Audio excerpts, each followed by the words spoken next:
Cole tahu apa yang menantinya, bahkan sebelum ia melangkahkan kaki melewati pintu. Perjalanan panjang dengan sepedanya terasa bukan seperti olahraga, melainkan sebuah persiapan emosional. Seolah-olah setiap kilometer yang ia tempuh membantunya menata pikiran, mengingatkan dirinya sendiri bahwa tidak ada gunanya meledak, memohon, atau kehilangan kendali. Saat ia memutar kunci dan mendorong pintu, ia merasakan kehadiran yang pekat itu. Sebuah keheningan yang mengatakan segalanya, seolah udara terasa lebih berat karena kebenaran yang akan segera terucap. Madison ada di meja makan. Matanya terpaku pada satu titik di antara permukaan kayu dan rasa bersalah. Ia tidak langsung mengangkat wajah. Ia menunggu Cole meletakkan helmnya di lantai dan mendekat, seolah jarak di antara mereka bisa membuat perbedaan pada apa yang akan terjadi. Ketika Madison akhirnya menatapnya, wajahnya menunjukkan campuran antara rasa malu dan harapan. Ia menunggu dampaknya, menunggu seorang pria yang hancur, mungkin menunggu ledakan amarah yang akan membuatnya merasa tidak terlalu jahat. Tapi Cole tidak menunjukkan drama apapun. Ia hanya mengamati dengan ketenangan seseorang yang hatinya telah kehilangan segalanya. Cole, aku perlu memberitahumu sesuatu. Cole berdiri diam selama beberapa detik, lalu berjalan ke kulkas dan mengisi gelas dengan air. Ia meneguknya seolah tubuhnya hanya menjalankan gerakan yang telah terprogram. Kemudian ia berbalik menatap Madison dengan ekspresi paling netral yang bisa ia tunjukkan. Ini tentang Travis, kan? Madison membeku. Wajahnya memucat. Jawabannya tercekat di tenggorokan. Ia mencoba mempertahankan kendali, tetapi ia telah dilucuti oleh sebuah pertanyaan yang merenggut semua kekuatannya. Bagaimana kau? Semua orang tahu, Madison. Aku hanya menunggumu mengatakannya dengan lantang. Madison terdiam beberapa saat, seolah mencoba mengingat kembali naskah yang telah ia latih dalam benaknya. Aku akan memberitahumu. Aku hanya tidak tahu bagaimana caranya. Cole menyandarkan sikunya di meja dapur dan menatap Madison dengan tatapan lelah. Bukan kemarahan, bukan kasihan. Semacam frustrasi yang hanya ada ketika kau mengharapkan lebih dari seseorang yang pernah memiliki segalanya di tangan mereka.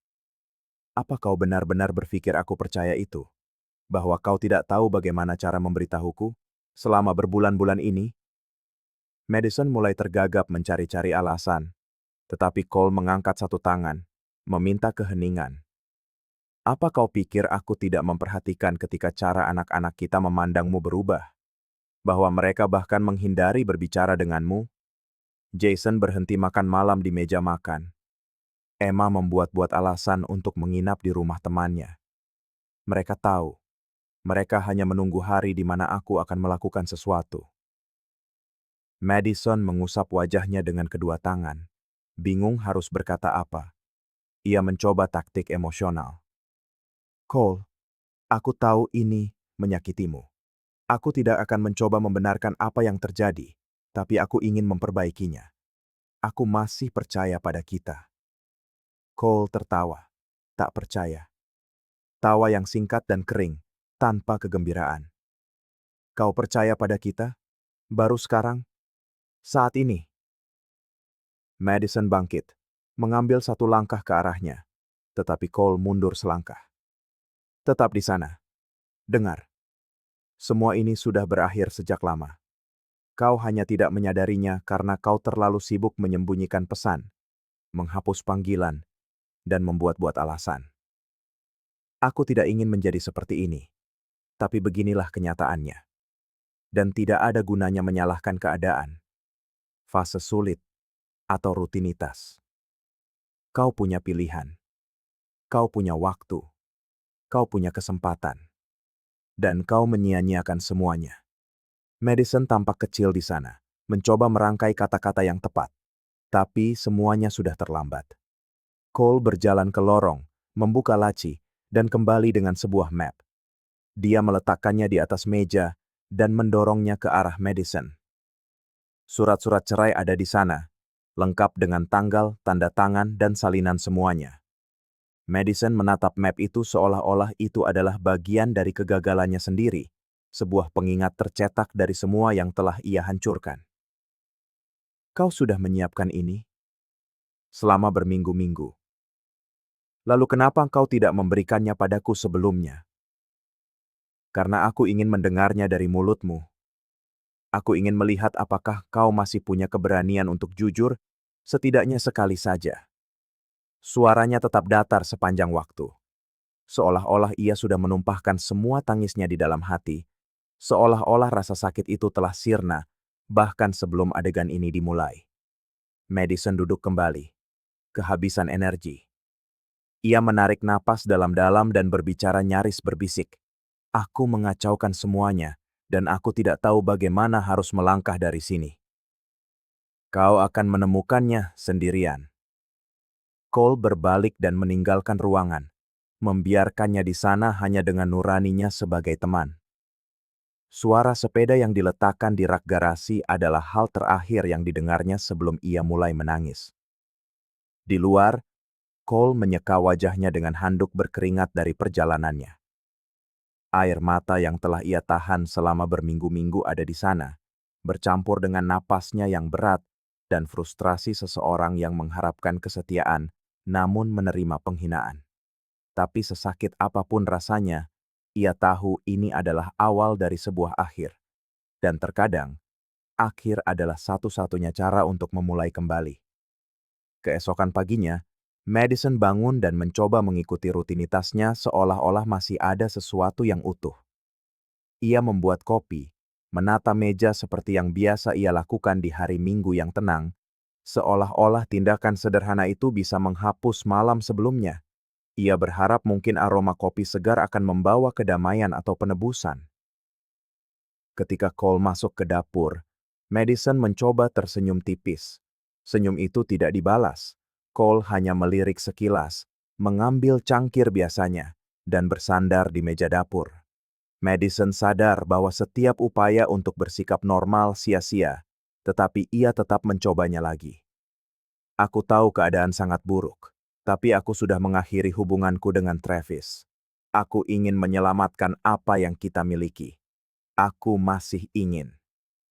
Cole butuh beberapa detik untuk merespons. Ia memutar-mutar cangkirnya, meneguk kopinya, menatap lantai sejenak, lalu mengangkat pandangannya tepat ke arah Madison. Ketika ia berbicara, suaranya jernih dan tidak tergesa-gesa, seolah setiap kata sudah dihafal. Kau tidak mengakhiri apapun, Madison. Dia yang melakukannya. Kau hanya menerimanya karena kau tidak punya pilihan lain. Madison membuka mulut untuk membantah, tetapi Cole lebih cepat. Dia mengakhirinya karena Claire mengetahuinya. Claire lah yang memutuskannya, yang mengancam akan membawa anak-anak mereka, yang menekannya untuk berhenti. Dia terpojok, dan ketika tidak ada lagi cara untuk mempertahankan kebohongan, dia meninggalkanmu. Itulah sebabnya hubungan kalian berakhir, bukan karena kau ingin memperbaiki sesuatu di sini. Madison bersandar di kursinya, merasakan pukulan telak. Matanya berkaca-kaca, tetapi tidak ada air mata yang jatuh. Mungkin karena harga diri, mungkin karena malu. Cole melanjutkan, kali ini tanpa meninggikan suaranya, hanya menumpahkan semua yang ia simpan di dalam. Aku tahu lebih banyak dari yang kau kira. Aku tahu tentang pertemuan setelah jam kerja, alasan-alasan klise tentang kesibukan, sore hari ketika kau bilang butuh waktu sendiri. Dan aku tahu tentang semua itu karena Claire memberitahuku. Madison mengerutkan kening, terkejut. Kau bicara dengan Claire? Iya. Sejak dia mengirimiku pesan bertanya apakah aku merasa ada yang salah di antara mereka berdua. Dia curiga. Dia menghubungiku dengan hati-hati, dengan hormat. Dia bilang ingin memastikan sebelum mengambil tindakan apapun. Dari sana, kami mulai berbagi informasi. Setelah beberapa waktu, kami saling curhat. Kemudian, saling mendukung. Butuh beberapa detik bagi Madison untuk memahami bobot dari pengakuan itu. Keheningan di antara mereka semakin tebal. Cole mendekati meja, bertumpu pada kedua tangannya, dan menatap Madison secara langsung. Saat kau bersama suaminya, aku berbicara dengannya. Kami berbagi terapis yang sama, pergi bersama beberapa kali, bersepeda dalam satu kelompok. Dia tahu aku butuh seseorang yang mengerti, dan aku tahu dia menghadapi rasa sakit yang sama. Perbedaannya adalah kami berdua memilih kebenaran. Madison menekan jari-jarinya. Rasa sakit mengetahui bahwa Claire telah mengambil ruang itu, bahwa Claire begitu dekat, adalah semacam penghinaan dalam diam. Tapi Cole tidak memberinya ampun. Bisakah kau bayangkan betapa sulitnya tetap tenang saat kau berbohong di depan wajahku? Aku berpura-pura percaya padamu karena aku ingin melihat sejauh mana kau akan melangkah. Dengan setiap alasan baru, aku melihatmu dengan mata yang semakin dingin. Seolah-olah kau benar-benar percaya tidak ada yang akan menyadarinya. Madison mencoba membela diri. Aku terlibat saat aku sedang rapuh. Aku merasa tidak aman. Aku merasa tidak terlihat. Cole memotong dengan tegas. Kau tidak tak terlihat.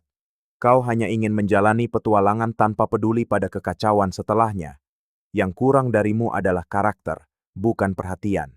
Yang kurang darimu adalah tanggung jawab, bukan kasih sayang.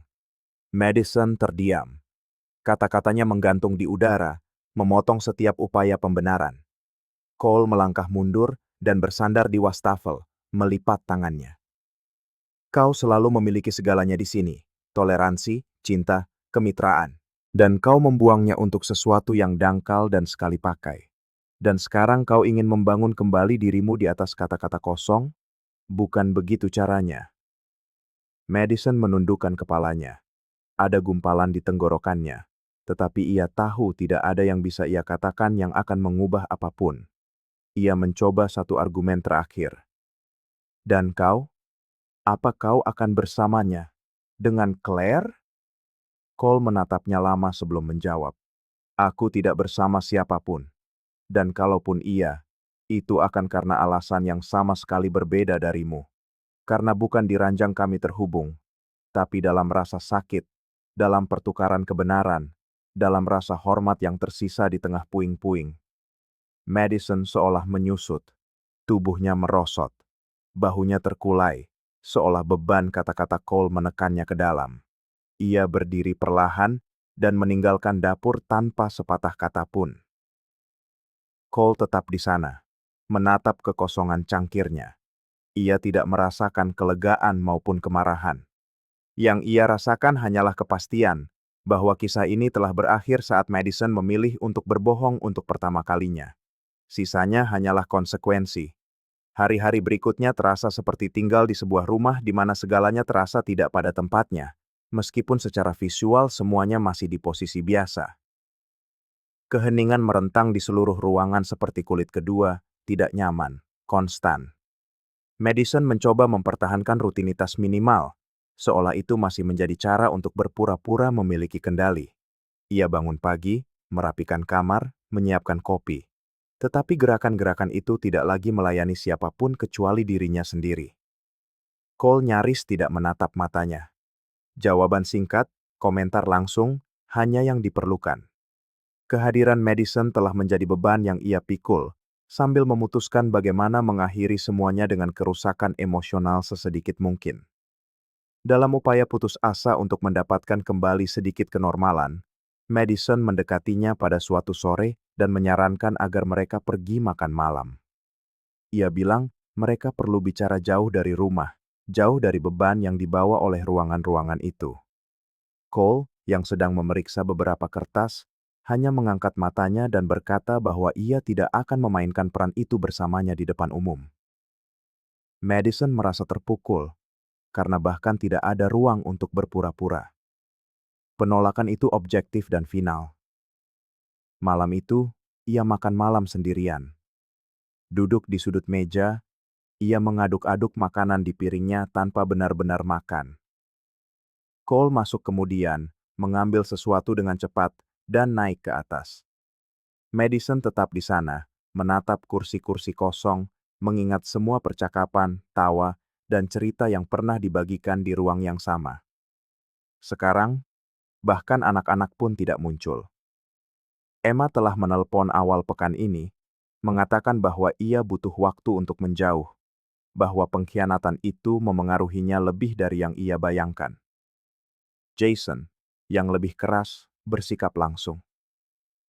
Aku tidak ingin bicara denganmu sekarang, Bu. Mungkin nanti. Pada saat itulah Madison menyadari bahwa kerusakan telah melampaui batas-batas pernikahan. Itu telah menghantam seluruh keluarga.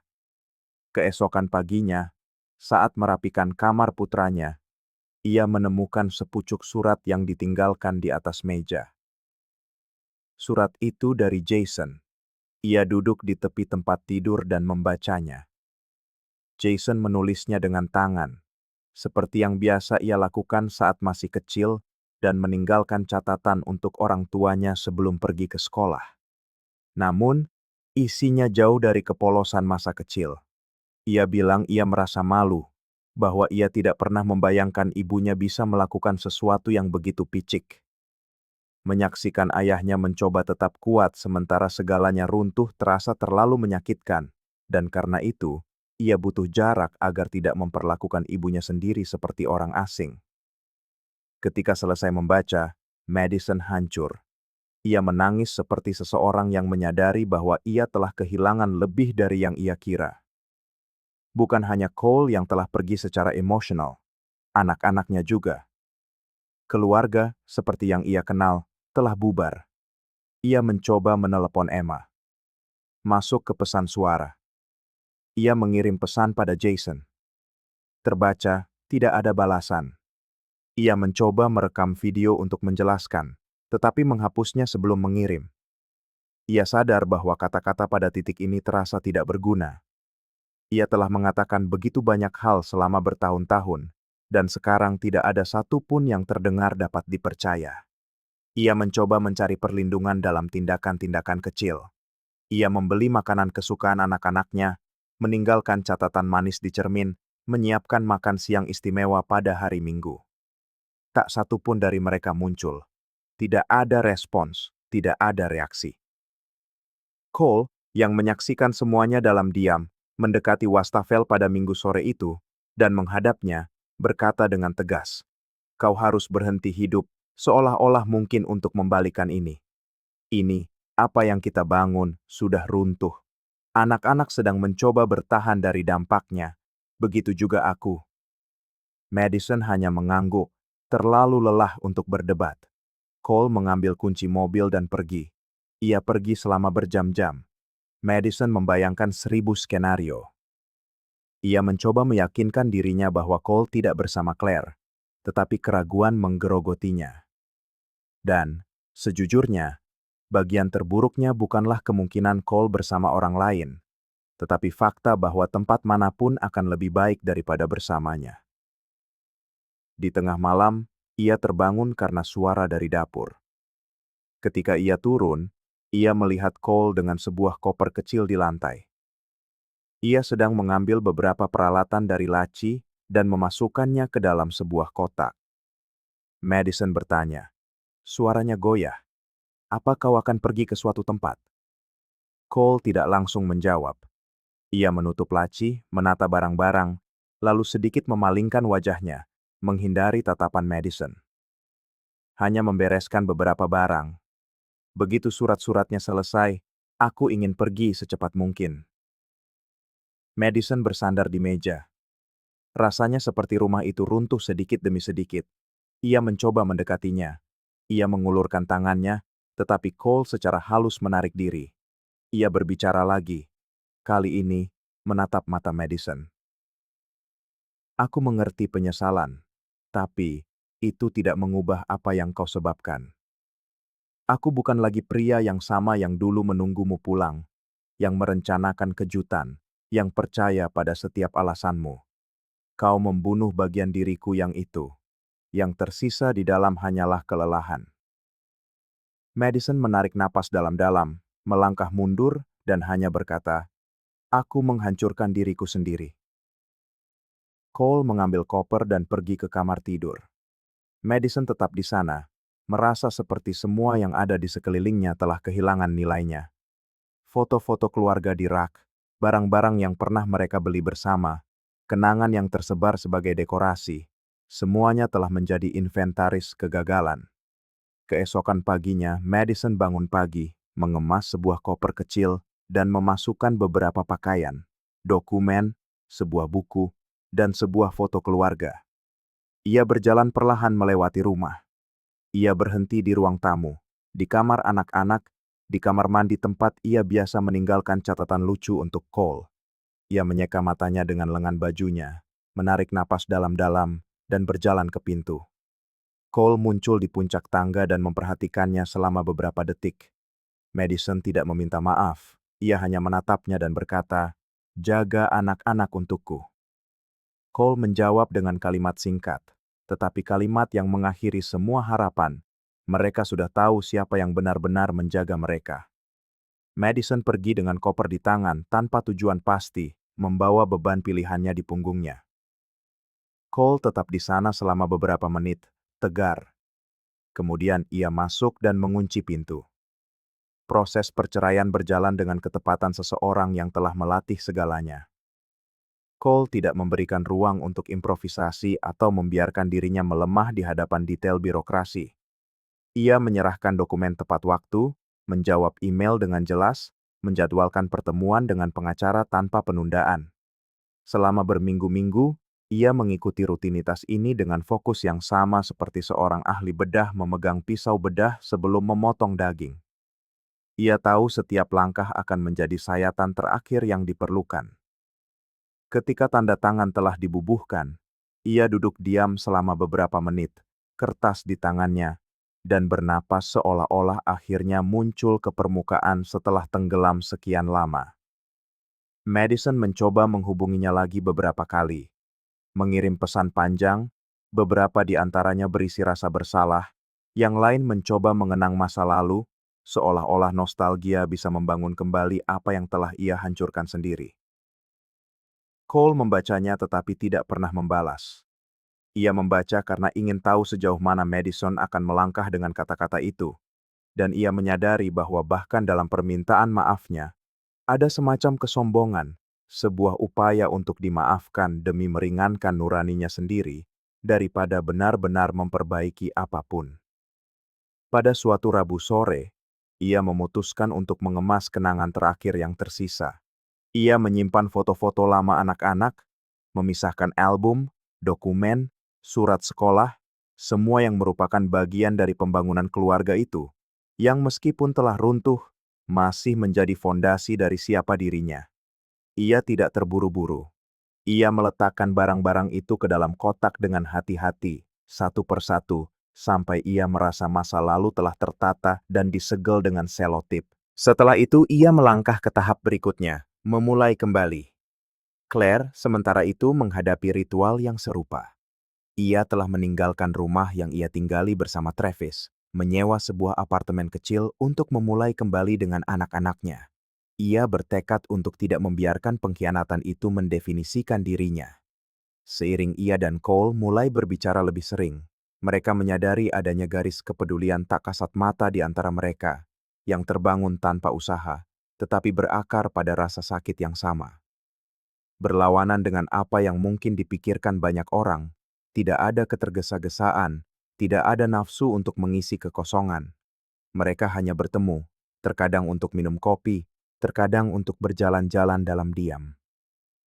Dalam salah satu jalan-jalan itu, Claire menyebutkan, hampir seperti membicarakan mimpi lama yang terlupakan, bahwa ia selalu ingin mengunjungi negara bagian Maine. Ia bilang ia belum pernah melihat pantainya, tetapi telah menyimpan foto-foto dan rencana perjalanan di folder virtual. Cole mendengarkan dengan saksama. Tanpa mengatakan apa-apa saat itu, ia mulai mencari informasi sendiri. Beberapa minggu kemudian, ia muncul di pintu apartemen Claire dengan 2 tiket. Sebuah perjalanan singkat hanya untuk bernapas jauh dari puing-puing yang ditinggalkan orang lain. Selama perjalanan itu, mereka membiarkan diri mereka tertawa dengan tulus untuk pertama kalinya setelah sekian lama. Mereka berjalan di sepanjang jalur setapak, makan di restoran-restoran kecil tersembunyi, mengambil foto tanpa khawatir tentang siapa yang akan melihatnya. Tidak ada rasa bersalah, tidak ada ketergesa-gesaan. Itu hanyalah jeda yang pantas didapatkan oleh orang-orang yang telah memikul beban dunia di punggung mereka terlalu lama. Suatu malam, sambil memandangi lautan, Claire berkata, Aku tidak pernah berpikir bisa merasa aman lagi. Cole menjawab, dan aku pikir keamanan adalah hidup dalam rutinitas yang dapat ditebak. Sekarang, aku mengerti bahwa keamanan adalah bersama seseorang yang menghormatimu, bahkan dalam diam. Setelah perjalanan ini, mereka kembali dengan perasaan lebih ringan. Percakapan menjadi lebih sering, pertemuan lebih teratur. Suatu hari, Emma muncul di rumah Cole, dan melihat Claire sedang menyiapkan camilan di dapur, ia tersenyum. Ia mendekat, membantu memotong sayuran, dan tetap di sana mengobrol seolah-olah mereka adalah teman masa kecil. Claire selalu berhati-hati dengan anak-anak Cole, tidak pernah ingin mengambil ruang yang tidak diberikan, tetapi kasih sayang itu tumbuh secara spontan. Jason, yang lebih pendiam, butuh waktu lebih lama, tetapi ketika ia butuh bantuan untuk mengatur kepindahannya ke perguruan tinggi, Claire lah yang menghabiskan malam itu mengemas kotak-kotak. Tak ada yang pernah mengatakannya dengan lantang bahwa mereka telah bersama. Memang tak perlu, karena semua tindakan mereka berbicara jauh lebih jelas daripada kata-kata. Suatu malam setelah makan malam sederhana di rumah, Jason menatap ayahnya dan berkata, "Ayah terlihat lebih tenang, lebih bahagia. Hanya itu yang penting bagi kami." Cole tersenyum, meletakkan tangannya di bahu putranya dan menjawab, "Dan ayah hanya ingin terus seperti ini." Sementara itu, di seberang kota, Madison mengamati semuanya dari kejauhan. Terkadang ia menelusuri media sosial anak-anaknya, melihat foto-foto pertemuan keluarga di mana dirinya tak lagi ada di sana. Ia memperhatikan binar di mata Emma, ketenangan di wajah Jason. Ia menerima pesan-pesan singkat yang jarang-jarang. "Semua baik-baik saja di sini. Ujiannya berjalan lancar. Aku mengunjungi ayah hari ini." Rasanya seperti menyaksikan keluarganya sendiri terus hidup, tanpa membutuhkannya lagi. Suatu sore, ia menelepon. Cole melihat nomor itu, ragu sejenak, lalu mengangkatnya. Ia ingin mengakhiri semuanya, sekali dan untuk selamanya. Di seberang telepon, suara Madison terdengar lebih rapuh dari sebelumnya. "Apa kau membenciku?" Cole menghela napas sebelum menjawab, "Tidak. Dan mungkin itulah yang paling mengganggumu. Karena jika aku membencimu, itu artinya aku masih terjebak dalam semua yang telah terjadi. Tapi aku sudah melangkah maju. Sementara kau masih berdiri di tempat yang sama." Madison terdiam lama. Ia mencoba mengatakan sesuatu, tapi Cole mengakhiri panggilan itu dengan sebuah kalimat sederhana. "Jaga dirimu baik-baik." Malam itu, Cole memasak makan malam bersama Claire. Mereka tertawa karena resep yang gagal, mendengarkan musik dari ponsel, lalu duduk santai di beranda. Dunia terus berputar. Luka-luka mulai sembuh, dan cinta yang tumbuh dari kejujuran, rasa hormat, dan kebersamaan, akhirnya terasa begitu masuk akal. Terima kasih telah menonton video ini. Jika Anda menyukainya, jangan lupa untuk berlangganan ke kanal ini dan aktifkan notifikasi agar tidak ketinggalan pembaruan apapun. Sampai jumpa di lain waktu.